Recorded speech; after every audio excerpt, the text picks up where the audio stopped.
Are you struggling with executing backlog within your building automation business? If so, you're not alone. In today's Daily BAS video, we're going to lay out 3 strategies that you can implement right now to increase your ability to go and revenue that backlog that is on your existing projects. Hi, my name is Phil Zito. I'm the founder and CEO of Building Automation Monthly, where we help businesses to evaluate their existing building automation employees and then create customized training programs to help those employees decrease their time to revenue and increase margin per employee. So a lot of customers come to us and they want to get their folks to execute backlog faster. They have a lot of backlog, they've been securing a lot of projects, but they don't have enough folks to go and execute these projects and execute the backlog. Now, the idea of just going and hiring a bunch of people is not only really scary and in some cases a bad business strategy, but it is also not resulting in an immediate increase in the ability to revenue on projects. So how can you make some immediate impacts to the backlog that's sitting on your books? One of the ways is getting more efficient at going and doing common tasks.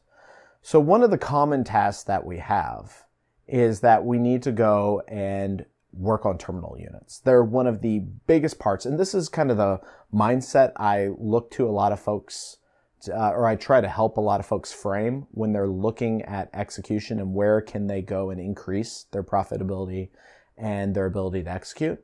As I say, look at the big chunks of work that you can make more efficient, one of which is terminal units.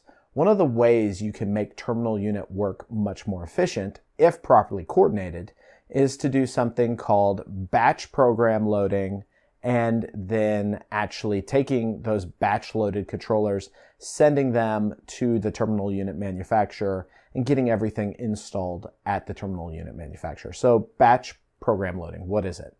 It's where you take all of your controllers or a series of controllers, you lay them out on a table, wire them all up with power and COM, and then you download the programs and you put a label on each controller. You then package them up, you send them to the terminal unit equipment manufacturer, and they factory install them on the boxes. They ship out to the job site, and now as soon as they ship out to the job site, you're also able to bill for that material, so you're able to revenue that.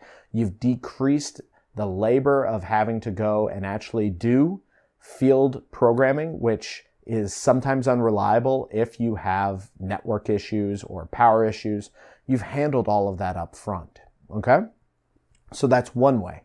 And that's a really positive thing. If you're not doing that, you should really look at that.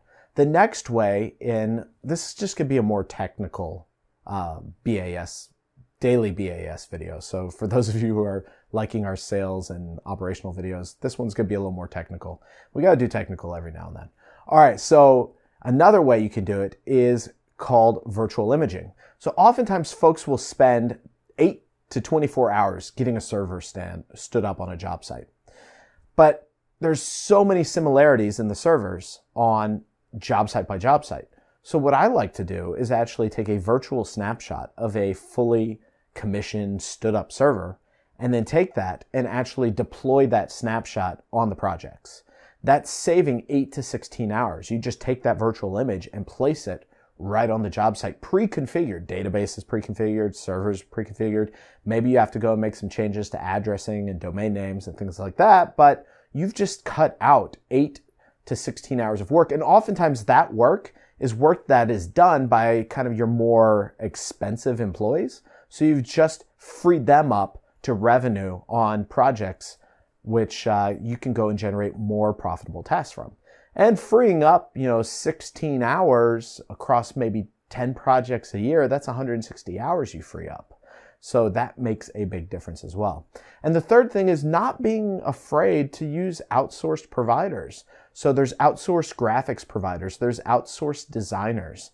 And oftentimes, yes, you're going to take a little bit of a profitability hit, but at the same time, you'll be able to go and revenue that backlog. And this is a quick way to go and offset maybe skill set gaps that you have while you're waiting to train your team, or you're trying to go and augment the fact that you don't want to hire another employee because you can see in your backlog that it doesn't make sense to hire another employee.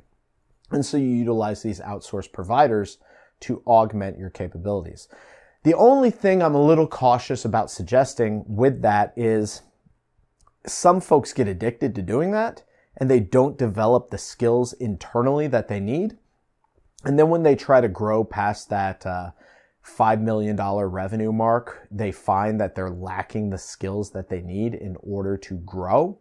And we'll talk about that in a future Daily BAS video, but that's something to be cognizant of. This is a tool. It is not meant to replace good business management and business development. It's just meant to help you in a specific scenario. So as I mentioned, going and utilizing batch loading of controllers and working with the manufacturer of the equipment to go and get those pre-installed, using virtual images of your servers to save time on server deployment, and also utilizing outsourced providers. Even though they cause a little bit of margin degradation, they will get you the ability to scale beyond your current capabilities, especially if you don't want to add employees.